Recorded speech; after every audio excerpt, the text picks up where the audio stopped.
Evangelho de Lucas, capítulo 23, versículo 39, diz a palavra de Deus: E um dos malfeitores que estavam pendurados blasfemava dele, dizendo: Se tu és o Cristo, salva-te a ti mesmo e a nós. Respondendo, porém, o outro repreendia-o, dizendo: Tu nem ainda temes a Deus, estando na mesma condenação? E nós, na verdade, com justiça, porque recebemos o que os nossos feitos mereciam, mas este mal nenhum fez. E disse a Jesus: Senhor, lembra-te de mim quando entrares no teu reino. E disse-lhe Jesus: Em verdade te digo que hoje estarás comigo no paraíso. Até aqui. Conta-se que um certo rapaz cometeu um crime grave, e em consequência desse crime ele foi preso e sentenciado à morte por causa desse crime. E ao ser sentenciado à morte, esse jovem então rebelou-se, enfureceu-se contra tudo e contra todos, e se isolou, não querendo mais receber a visita de ninguém, não querendo mais ver ninguém, aguardando o dia da sua morte, isolado. Esse rapaz era filho de uma mulher pobre, mas que o amava, e que, como uma mãe que ama o seu filho, não queria perder o seu filho. E em consequência desse amor, essa mulher procurou todas as autoridades cabíveis para clamar o perdão para o seu filho, para buscar o perdão para o seu filho. E nenhuma das autoridades constituídas pôde dar a ela uma resposta positiva, pôde conceder ao seu filho a graça que ela clamava, a graça que ela pedia, a graça que ela implorava. Então, como as autoridades às quais ela estava buscando não puderam resolver o seu problema, ela dirigiu-se então ao governador. E diante do governador ela clamou também o perdão para seu filho. E o governador, comovido com a situação daquela mulher, concedeu ao seu filho o perdão. E ela então se tornou a pessoa responsável por trazer a notícia a seu filho de que ele havia alcançado o perdão. E ela retornou e foi aonde o seu filho estava, alegre, feliz, porque agora ela tinha certeza que o seu filho não morreria. Ela alcançara o perdão para o seu filho. Mas quando ela chega no presídio onde o seu filho estava, ela tem uma grande decepção, pois ao ser anunciada ao seu filho, aquele homem rejeitou receber a sua mãe. Ignorando a boa nova que ela trazia, ele recusou-se a vê-la, recusou-se a falar com ela, recusou-se a ouvi-la, e consequentemente o perdão não lhe foi concedido, e ele morreu condenado porque negou-se a receber o perdão que lhe foi concedido. Quando nós olhamos para essa história, nós vemos a história de um homem que está preso, e estando preso também está condenado, e também vai morrer. Aqui nós vemos o desfecho da história desse homem. Esse homem a qual a Bíblia não nomina, não diz quem é, mas o livro, o Evangelho de Nicodemos, um livro apócrifo, nomina esse homem e diz que o seu nome era Gestas.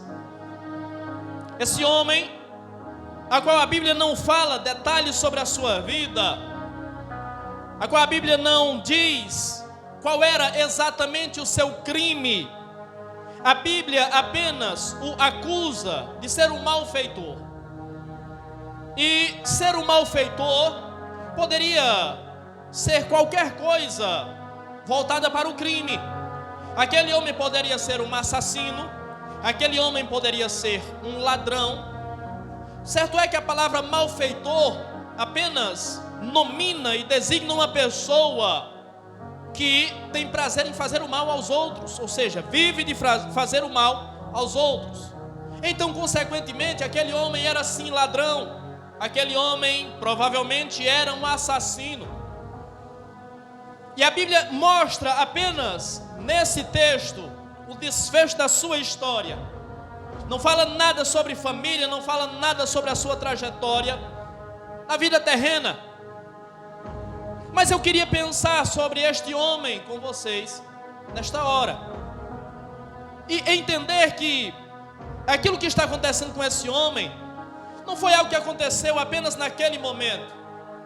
O que está acontecendo com ele agora, condenado à morte e já crucificado, não foi um ato que aconteceu naquele momento, mas aquilo é o resultado de uma vida que aquele homem trilhou, e consequentemente essa vida que este homem trilhou teve vários desvaneios. Na sua trajetória e na sua caminhada, esse homem percorreu caminhos errôneos, caminhos errados. Esse homem seguiu os desejos do seu coração. Esse homem buscou aquilo que agradava os seus olhos. Esse homem feriu pessoas. Esse homem machucou pessoas. Esse homem roubou pessoas. Esse homem matou pessoas. Eu não sei o que o levou a essa conduta. Como a Bíblia não fala sobre a sua história, eu não sei se ele teve uma família desestruturada. Eu não sei se ele teve um pai ausente. Eu não sei se ele teve um pai agressivo. Nós sabemos que o homem, ele tende a repetir aquilo que ele vê. A psicologia diz que você você tem a mesma conduta das 5 pessoas com quem você mais tem proximidade. Então, o seu caráter, as suas atitudes, a sua conduta, a sua personalidade é o reflexo das 5 pessoas mais próximas de você. Por isso, a importância de você saber selecionar quem está ao seu lado. A importância de você saber selecionar quem são os seus mentores, quem são as pessoas que você escuta, quem são as pessoas que você dá atenção, quem são as pessoas que te influenciam, ou por quem você se deixa influenciar. Porque segundo a psicologia, você vai repetir a conduta dessas pessoas. Você vai repetir as atitudes dessas pessoas. Então é possível que esse homem tenha tido na sua infância maus exemplos. Sabemos que isso não é regra, porque em toda regra há uma exceção. Sabemos que existem casos semelhantes que não se repetem, mas na grande maioria essa regra vale. Na grande maioria, essa regra se aplica. Então talvez esse homem teve uma infância realmente desestruturada, uma família desestruturada, e por causa disso esse homem enveredou pelo caminho do crime. E o caminho que ele enveredou-se o levou para essa situação que ele está vivendo nesse momento. Então, quando nós olhamos para esse homem e para aquilo que ele faz naquela hora, nós percebemos a insensibilidade que aquele homem tem diante da situação em que ele está e diante da pessoa que ele está. Ele está diante de um homem que não é qualquer homem. Ele está diante do homem que foi enviado por Deus. Ele está diante do Messias. Ele está diante do próprio Deus.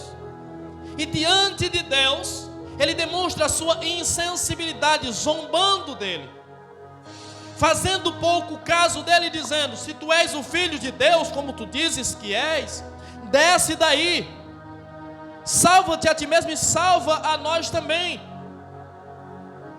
Então, ao olhar para a insensibilidade desse homem, nós percebemos que a insensibilidade do homem revela o seu descaso para com Deus.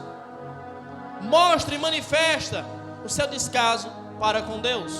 O ser humano, quando mostra-se insensível, geralmente ele não terá a inclinação para ter uma percepção de Deus e para ter uma atuação de Deus na sua vida. Deus, naturalmente, quando Ele passa a fazer parte da vida do ser humano, Ele torna esse homem ou essa pessoa uma pessoa sensível, sentimental, uma pessoa que aprende a respeitar o direito dos outros, uma pessoa que aprende a sentir a dor dos outros, uma pessoa que se dispõe a ajudar os outros, uma pessoa que se dispõe a estender a mão para os demais, visto que os principais mandamentos da sua lei são amar a Deus sobre todas as coisas e amar ao próximo como a si mesmo. A insensibilidade revela o descaso que o homem tem para com Deus. E o homem tendo o descaso para com Deus e sendo insensível para com Deus, o homem terá o mesmo descaso e a mesma insensibilidade com o seu semelhante, com aqueles que estão à sua volta, com aqueles que estão ao seu redor. O homem insensível, naturalmente, ele fará pouco caso de Deus. Mas quando eu olho para a história desse homem, eu percebo que ele estava crucificado à esquerda de Jesus, e havia um outro homem, a qual o mesmo evangelho de Nicodemos, capítulo 9, versículo 5, nomina como Dimas. Esse homem estava à direita de Jesus, e ao olhar Jesus no centro, com um salteador, um ladrão, um assassino, um malfeitor à sua direita e o outro à sua esquerda, eu percebo que aqueles dois homens revelam as duas faces da humanidade. A humanidade, ela pode ser dividida em dois grupos de pessoas: aqueles que inclinam-se para Deus e aqueles que rejeitam e zombam de Deus. Aquele homem representa aqueles que rejeitam a Deus, até nos piores momentos da sua vida. Aquele homem, com a sua atitude, ele revela de qual lado ele está. Ele está do lado da maioria. E porventura não foi isso que Jesus ensinou? Que a grande maioria da humanidade, a grande maioria dos homens, sempre se voltará contra ele, sempre estará do lado oposto, sempre se voltará contra tudo aquilo que é bom, é agradável aos olhos de Deus. Jesus não nos ensinou que a grande maioria dos homens, infelizmente, irá se perder? Pois este homem revela exatamente essa face da humanidade. Ele está do lado da maioria, ele está zombando de Jesus. E a Bíblia diz claramente que aqueles que passam e olham para Jesus crucificado, eles têm a mesma atitude, eles zombam de Jesus. Eles balançam a cabeça negativamente em reprovação a Jesus. Eles desafiam Jesus. E é exatamente o que este homem está fazendo. Contra Jesus naquela hora está o malfeitor. Contra Jesus naquela hora estão os religiosos. Contra Jesus naquela hora está o Estado. Contra Jesus naquela hora estão as autoridades. Contra Jesus naquela hora está a população. Todos estão contra Jesus. E esse é um padrão que se repete ao longo do tempo, está se repetindo hoje e continuará se repetindo. Não pense que Jesus será aceito e não pense que Jesus será aprovado pelos demais, pela grande maioria. Jesus sempre será rejeitado. E do lado de Jesus, apenas alguns estarão. O outro que está à direita de Jesus representa a outra face da humanidade. Aqueles que reconhecem a sua culpa, aqueles que reconhecem a sua debilidade, aqueles que reconhecem as suas fraquezas, aqueles que reconhecem os seus defeitos, aqueles que reconhecem os seus pecados, aqueles que reconhecem os seus crimes, aqueles que reconhecem que precisam de ajuda, aqueles que reconhecem que a vida não se limita a essa estadia terrena, mas tem algo além da estadia terrena. O homem tem vivido sem considerar, na sua grande maioria, o que virá depois. Porém, a grande realidade do ser humano não é aquilo que vivemos hoje, não é aquilo que palpamos hoje, não é aquilo que desfrutamos hoje, mas é aquilo que virá após túmulo, É para isso que o homem tem que se preparar. É nisso que o homem tem que pensar. É nisso que a mente do homem, ou é com isso que a mente do homem tem que estar ocupada. Só que infelizmente, a grande maioria não tem se preocupado com aquilo que é mais excelente, com aquilo que é essencial e com aquilo que é eterno na vida do homem. As atitudes desse homem, as ações desse homem revelam que ele está ali naquela hora em decorrência e como consequência de uma trajetória longe de Deus, afastado de Deus e praticando o mal. As ações do homem revelam o seu mau caratismo. O que ele está falando, os impropérios que ele está falando para Jesus, revelam o seu mau caratismo. A forma com que o homem trata Deus revela o seu caráter. A importância que o homem dá a Deus revela o seu caráter. E não apenas a forma ou a importância que o homem trata Deus revela o seu caráter, mas a forma que o homem trata o seu semelhante também revela o seu caráter. Se nós levamos em consideração quem Deus é e a importância que Deus tem, nós devotamos a Deus o nosso amor, nós entregamos a Deus a nossa vida e nós passamos a viver uma vida regrada e regada pela palavra de Deus. Assim nós estaremos demonstrando para Deus a modificação e a transformação que o Espírito da graça operou nas nossas vidas. Do contrário, a nossa conduta revelará a mesma coisa que a conduta desse homem revelou sobre ele: o seu mau caratismo. O que as suas atitudes têm revelado sobre você? O que as suas ações têm revelado sobre você? Que personalidade tem sido exposta de você a partir das suas ações? O que as minhas ações têm revelado sobre mim, têm manifestado a meu respeito? Pense sobre isso, porque isso é fundamental para determinar o que virá no nosso futuro, o que nós viveremos a partir de hoje, o que nós viveremos no dia de amanhã. As suas atitudes mostram qual é a preocupação que o homem tem com o seu destino. O homem está condenado. Este homem está condenado. Ele vai morrer. Ele já está crucificado. Não tem chance, não tem alternativa para ele. E as suas atitudes naquela hora revelam qual é a preocupação que ele tem com o seu destino. É exatamente isso que você está pensando. As suas atitudes também revelam qual é a preocupação que você tem com o seu destino. O que você está fazendo hoje revela qual é a preocupação que você tem com o dia de amanhã, e revela qual é a tua preocupação com a eternidade. Pastor, não entendi. Eu vou explicar para você. Se você tem agido como esse homem, revela que você não está nem aí para o seu destino, você não está nem aí para o seu futuro, e muito menos para a sua eternidade.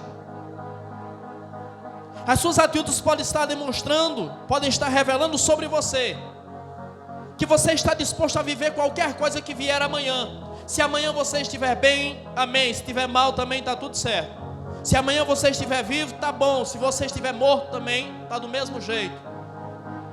Qual é a sua preocupação com o dia de amanhã? Qual é a sua preocupação com o futuro? Talvez você diga, pastor, mas a minha preocupação, segundo a Bíblia, não deve ser com o dia de amanhã. O próprio Jesus disse: basta cada dia o seu próprio mal. Ele disse: basta cada dia o seu próprio mal. Mas se você não é capaz de se preocupar com o dia de amanhã, de pensar no dia de amanhã, e de ter a esperança de amanhã estar vivo e ter que viver, e ter que lutar, e ter que trabalhar, eu pergunto, qual será a tua preocupação com a eternidade? Então a tua falta de preocupação com o teu futuro com as tuas atitudes hoje comprometendo o teu futuro, revelam que você também estará comprometendo o seu destino eterno, a eternidade. As coisas que acontecem na nossa vida geralmente têm um significado muito mais amplo do que aquilo que nós compreendemos. Tem um reflexo muito mais amplo e tem consequências muito mais drásticas do que aquilo que nós imaginamos. A nossa atitude hoje, talvez para nós não represente muita coisa, talvez seja algo insignificante, mas elas podem ser determinantes, não só para o seu amanhã, mas no seu destino após morte também. As atitudes desse homem revelam qual é a preocupação dele com o futuro, e a preocupação dele com o futuro é zero. Ele não está preocupado com o futuro. Você está? Você está desenhando a sua vida pensando no amanhã? Você está desenhando, construindo e moldando a sua vida pensando na eternidade? A eternidade é uma realidade a qual você viverá, a qual eu viverei, quer queiramos ou não. Se nós quisermos viver uma eternidade de bênção, de gozo, de alegria e prazer eterno, é bom começarmos a nos preocupar e pensar nisso. É bom começarmos a moldar a nossa vida voltada para isso. É bom começarmos a projetar a nossa vida com essa mentalidade. Para se perder, o homem não precisa projetar nada, não precisa programar nada. A vida dele já vem programada para se perder. Mas para desfrutar da eternidade com Deus precisa. Então, em nome de Jesus, reveja as atitudes que você está tomando hoje. Reveja as decisões que você está tomando hoje. Porque tudo isso será fundamental para o teu futuro. E será determinante para determinar qual será, de fato, o teu futuro. Mas esse homem não tem por que se preocupar mais com o futuro. Ele vai morrer, ele está condenado. Ele está pendurado na cruz e dali ele não vai sair. E é verdade. Ele não vai sair dali. Mas ele viverá um destino eterno. E o destino do homem, o destino eterno do homem, será sempre o reflexo, será sempre o resultado da sua trajetória. O que vai determinar qual será o destino eterno do homem é a trajetória que ele trilhou aqui nessa terra. O que eu vejo nesse homem é que ele está tendo a sua última chance. Talvez durante toda a sua vida ele nunca ouviu falar de Deus. Talvez durante toda a sua vida ele nunca deu importância a Deus. E aqui mostra-se, revela-se o grande amor de Deus para com o ser humano, dando àquele homem a última chance. Ele que talvez nunca lembrou-se de Deus, ou ele que às vezes, ou em algumas ocasiões, talvez ouviu da boca das suas vítimas: não faça isso comigo pelo amor de Deus. Mas nunca atentou para Deus. Agora ele está diante do próprio Deus. Deus está dando a ele a última chance, a última oportunidade. E Deus está dando a algumas pessoas a última chance, a última oportunidade. Pessoas que estão sendo alcançadas por essa palavra, estão tendo de Deus a última chance, a última oportunidade. E o que você faz com ela? O que você faz com a última chance que Deus está te dando? A mão está estendida. Você precisa apenas pegar na mão dele, segurar firme, porque ele está te oferecendo uma nova vida, ele está te oferecendo uma nova trajetória, ele está te oferecendo o fim do sofrimento, o fim de uma vida de solidão, o fim de uma vida de tragédias, o fim de uma vida de pecados, o fim de uma vida de crimes. Deus está dando a pessoas a última chance. Não faça como esse homem que rejeitou a chance que teve. Aproveite a chance que você tem. Muitos estão rejeitando essa chance e sofrerão terrivelmente por causa dessa rejeição. Se lamentarão eternamente por causa dessa rejeição. Mas entenda, se Deus está dando a última chance, não haverá outra. Se Deus está te dando a última oportunidade para se reerguer, para se posicionar, para prosseguir, para seguir em frente, não desperdice essa chance, porque isso talvez te custará muito caro. Nós temos uma tendência natural a entendermos que o ser humano, diante do sofrimento, ele se torna mais sensível. Nós temos uma tendência natural a entender que o ser humano, quando está passando por aflições, ele se abre mais, especialmente para Deus. Existe até um adágio no meio evangélico, no meio cristão, de que quem não vem pelo amor, vem pela dor.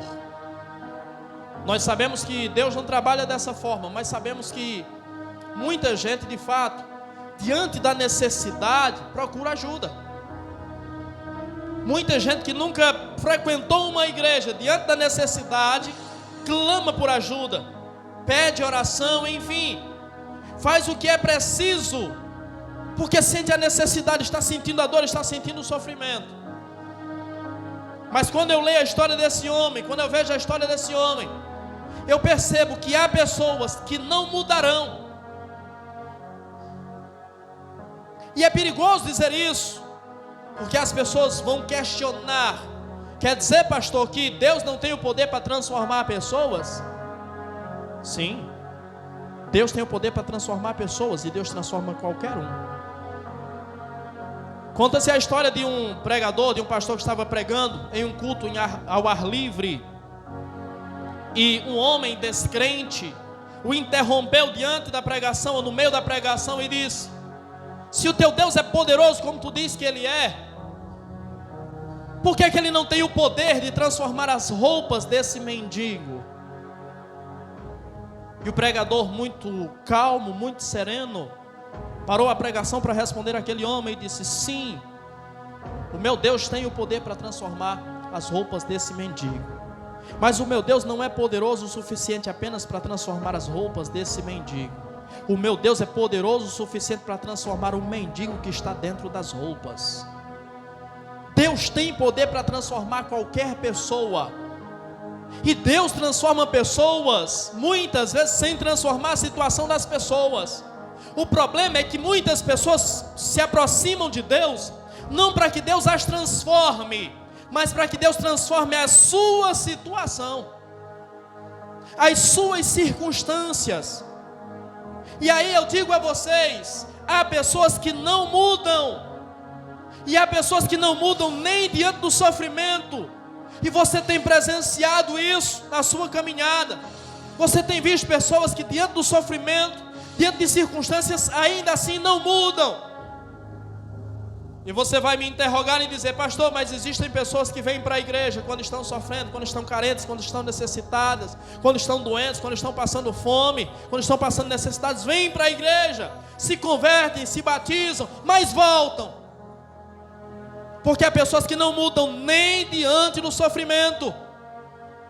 Observe, você verá que essas pessoas não se firmam, porque não procuram um Deus que os transforme, procuram um Deus que transforme a sua situação. E Deus não está interessado em transformar a situação de ninguém. Deus está interessado em transformar pessoas. E automaticamente, ao transformar pessoas, situações são transformadas. Porque quando Deus transforma pessoas, Deus transforma caráter, Deus transforma atitudes. E muitas vezes o nosso sofrimento decorre das nossas atitudes, das nossas decisões. E quando Ele transforma a nossa vida e transforma as nossas atitudes e decisões, naturalmente as circunstâncias à nossa volta são transformadas. Então, quando você vê pessoas se afastando de Deus, tenha certeza E grave isso que eu estou te dizendo. Há pessoas que não serão transformadas nem diante de sofrimento. Porque Deus não pode? Sim, Deus pode. Mas porque elas não querem.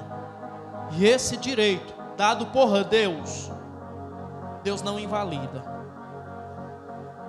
Deus já invalidou a vontade do homem em algumas situações, para que eles cumprissem o propósito de Deus, para que eles cumprissem uma missão específica de Deus. Mas Deus nunca invalidou do homem, ou ao homem, o direito dele se perder, o direito de ele não querer ser transformado. Isso Deus nunca invalidou no ser humano. É direito do ser humano.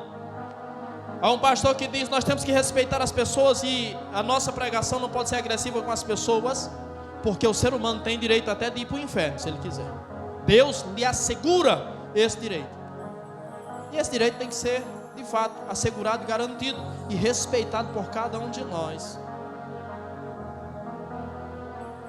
Então entenda, há pessoas que de fato não serão transformadas nem diante do sofrimento, nem diante da dor. Virão até Deus, encontrarão em Deus consolo, refúgio, encontrarão na igreja abrigo, acolhimento, mas isso durará pouco. Isso é algo temporário. Elas só ficarão na presença de Deus, entre muitas aspas, até a dor passar. O que elas muitas vezes não compreendem, ou não se deixam convencer, é o que a própria palavra diz: que afastando-se de Deus, o seu estado se tornará pior do que o que era antes de se aproximar dele. Esse homem revela-nos muitas coisas, e eu acredito que uma das principais lições que ele nos revela, que ele nos mostra, que ele nos ensina, é essa. Há pessoas que você vai insistir, você vai orar por elas, você vai aconselhá-las, você vai discipulá-las, você vai pregar para elas, você vai evangelizá-las, mas essas pessoas não vão mudar. Aprenda a lidar com isso, porque se você não aprender a lidar com isso, talvez você se frustre na sua fé, e ao invés de um se perder, talvez você se perca junto. Se você não tiver a sensibilidade de compreender isso, talvez você vai responsabilizar Deus. Para se colocar no lugar de Jesus agora. Você já pensou se Jesus tivesse a mentalidade de muitos de nós? Ao ver-se crucificado, ao ver ali um homem que está na mesma situação que ele, zombando, escarnecendo e apontando, ao ver todas as pessoas à sua volta, todos aqueles que passam, zombando, escarnecendo e desafiando, se Jesus tem a mesma mentalidade que muitos de nós, Jesus sentiria-se frustrado. Jesus sentiria que o seu sacrifício não havia valido nada. E Jesus teria tomado uma decisão que teria sido fatal para toda a humanidade naquela hora. Jesus teria desistido do sacrifício. Jesus teria desistido da obra redentora. E todos nós estaríamos condenados. Então, se você quer falar, entre aspas, de frustração e desanimar por causa de pessoas, olhe para Jesus. Ele teria motivo suficiente para desanimar e para desistir por causa de pessoas. Mas ele sabia que o sacrifício que ele estava fazendo era um sacrifício oferecido a Deus. Quando você entender isso, que o plano maior, que a obra maior é de Deus, quando você entender isso, que você está fazendo o que está fazendo e você está vivendo para Deus, nada nem ninguém te abala, nada nem ninguém te desmotiva, nada nem ninguém te desanima, nada nem ninguém te fará retroceder. Você tem na sua mente algo muito bem definido. Você sabe quem você é e você sabe para onde você está indo. Você sabe o que te aguarda. E saber isso é fundamental. Ter isso muito claro na sua mente é fundamental para você chegar lá. Do contrário, você poderá se perder no caminho. Então não deixe que pessoas se façam se perder no caminho. Não deixe que pessoas roubem a tua fé, a tua convicção, a tua esperança e a tua confiança em Deus. Muitos se perderão, e nós lamentamos por quem se perde. Nós não gostaríamos que ninguém se perdesse, Deus também não. Só que eu tenho que reiterar aquilo que eu falei. Isso é um direito. Isso é um direito de cada um e é assegurado pelo próprio Deus. E se é um direito assegurado por Deus, deve de fato ser respeitado. E o que essas pessoas fazem, e o destino que essas pessoas têm, e as decisões que essas pessoas tomam, e os caminhos que essas pessoas percorrem, sempre vai revelar o que elas são, sempre vai revelar qual é a sua real conduta, sempre vai revelar a verdade sobre elas. Quando eu olho para esse texto, eu percebo este homem diante da condenação, apontando Jesus, julgando Jesus e criticando Jesus.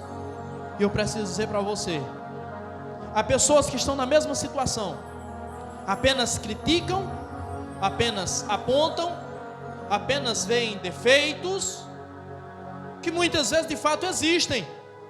Há pessoas que estão apontando para a desgraça dos outros e não percebem a própria. Há pessoas que estão tomando nota da desgraça na vida dos outros, mas não estão percebendo a própria desgraça. Aquele homem está vendo que Jesus está condenado à morte, Jesus está crucificado, e a pergunta que se faz é: e ele? Em que situação está? Ele também está condenado, ele também está entregue à morte, e daqui a pouco ele vai morrer também. Então sempre que você perceber pessoas que costumam apontar a desgraça na vida dos outros, aguarde. Não é para você torcer não, é para você aguardar que você verá a desgraça na vida deles, porque eles estão se preocupando com a desgraça na vida dos outros, mas esquecem-se da sua própria, esquecem-se de que as desgraças também lhe alcançam, as desgraças também alcançam a sua casa, as desgraças também alcançam a sua vida. Então pare de olhar para os demais, olhe para você, olhe para a sua situação. Pare de cuidar da vida dos outros e cuide da sua própria. Olhe para você, olhe para a situação em que você está. Porque se você olhar para a sua situação, talvez você se dê conta do seu estado, da sua necessidade. E se dando conta da sua necessidade, do seu estado, você poderá restaurar a sua vida. Você poderá renovar a sua vida. Você poderá dar à sua vida um novo rumo, um novo norte. Pastor, mas ele não tinha mais o que fazer, ele não ia sair mais dali. Mas ele tinha a escolha da cruz: ou ele desceria para o inferno, ou ele subiria para o paraíso. Era a única coisa que ele poderia escolher. Isso estava nas suas mãos. E a escolha que ele fez foi a pior que ele poderia ter feito. A Bíblia mostra um homem na última hora de vida, no último momento de vida, rejeitando o Filho de Deus, rejeitando a Deus. E eu preciso que você entenda: a rejeição momentânea a Jesus se mostrará em uma separação definitiva e eterna dele. Você tem todo o direito de rejeitá-lo hoje, aqui e agora. Você tem todo o direito de rejeitá-lo. Mas entenda, isso a longo prazo se mostrará numa separação definitiva e eterna dele. Se você entende que vale a pena, é um direito seu. É um direito de cada um de nós. Mas esteja disposto, esteja pronto para assumir as consequências, para arcar com as consequências. Aquele homem talvez não tinha ciência, não tinha noção do que de fato ele estava escolhendo para a sua vida. E não ter a ciência exata das consequências das nossas decisões, das nossas atitudes, não nos isenta da responsabilidade, não nos isenta das consequências que as nossas atitudes trarão sobre nós. Eu até concordo que a maioria dos erros que nós cometemos são sem uma análise profunda, sem essa reflexão do mal que nos causará. Até concordo com isso, mas tenha consciência de que o fato de não saber não irá me isentar, não irá nos isentar da responsabilidade e do peso das consequências. Aquele homem, quando ele diz: se tu és o Filho de Deus, desce da cruz e tira a nós também.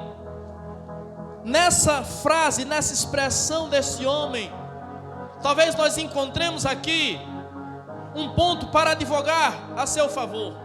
Pastor, mas ele pediu: desce daí e tira a nós também. Eu preciso dizer para você que as palavras daquele homem revelam o real conteúdo do seu coração. As palavras daquele homem revelam o interior do seu ser. As palavras do homem revelam o conteúdo do seu coração. As palavras do homem revelam o interior do seu ser. Jesus disse, Mateus capítulo 12, versículo 34, que a boca fala do que o coração está cheio. A questão não é o que ele falou, mas como ele falou. Ele falou em atitude de humildade, em reconhecendo necessidade, de fato pedindo ajuda. Não, o texto diz que ele blasfemou de Jesus, ele zombou de Jesus. Então entenda isso, não é o que as palavras dizem, mas o que as palavras significam. De fato, a boca fala do que o coração está cheio. Jesus falou, Jesus não mente. Só que nem sempre as palavras dizem o que elas expressam. Muitas vezes as palavras estão dizendo algo, mas o real sentido delas, o real significado delas é exatamente outro. E o que essas palavras revelam sobre este homem é de fato um homem insensível, um homem resistente à presença e à palavra do próprio Deus, um homem incapaz de colocar a mão na consciência e reconhecer os seus erros, e assim buscar o renovo e o conserto de Deus. Aquele homem o está rejeitando, e na sua rejeição ele está zombando de Jesus. Quem o rejeita e quem zomba dele não terá sequer o privilégio de ter a sua atenção. É muito importante que você entenda isso, e é muito importante que você guarde isso que eu estou dizendo para você. Quem o rejeita e quem zomba dele, porque rejeitá-lo é zombar dele. A Bíblia nos diz isso claramente, com todas as letras. Hebreus capítulo 6, a partir do versículo 4. A Bíblia diz claramente que a rejeição a Jesus é a zombaria pública do próprio Jesus. E quem o rejeita, quem zomba dele, não terá sobre si sequer a sua atenção. Diante dele, ou do seu lado esquerdo está este homem, do seu lado direito está o outro, que na última hora reconhece, confessa o seu pecado e clama por misericórdia. Ele insiste na sua insubmissão, na dureza do seu coração. E a pergunta é: diante das palavras de Gestas e diante das palavras de Dimas, a quem Jesus dispensou atenção? A Dimas. Jesus nem sequer olhou para Gestas. Jesus não direcionou palavra a Gestas, porque esse o rejeitava e esse zombava dele. Nós temos total liberdade para zombar e rejeitá-lo, mas estejamos prontos e dispostos para lidar com a verdade que nós seremos ignorados por ele. Que Deus tenha misericórdia de nós, e que Deus faça fluir em nossos corações o desejo ardente de clamarmos por ele na nossa angústia, na nossa dor, no nosso sofrimento, sabendo que ele nos ajuda, sabendo que ele nos socorre, sabendo que ele nos auxilia, sabendo que ele nos estende a mão.